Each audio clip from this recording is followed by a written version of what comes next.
تداول مستخدمين شبكات مواقع التواصل الاجتماعي صورة قديمة لنجمة شهيرة من مرحلة طفولتها، وقيل إنها تحمل الجنسية السورية كما وصفوها بالمتمردة منذ نعومة أظافرها. إنها الفنانة السورية ديما، والتي نشرت صورة نادرة لها وهي ما زالت طفلة في السنوات الأولى من عمرها،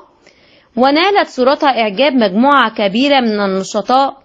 حيث أن ملامحها كانت جميلة وطبيعية في تلك المرحلة العمرية. كشفت ديما عن معارضة والدتها لدخولها مجال التمثيل،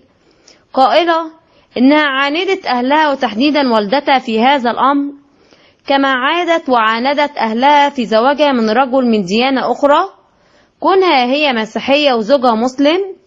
وأكدت في تصريحات تلفزيونية أن هذا العناد الذي اتبعته في حياتها هو الذي رسم شخصيتها الحالية، معقبة بأن هذا لم يخلق لها مشاكل، بخاصة أنها تنتقد نفسها بقسوة حال وقعت في خطأ من ناحية الاختيار أو المشاهد التمثيلية، لكنها على عكس ذلك لم تستطع تحديد مشهد معين ترى أنه الأهم في مسيرتها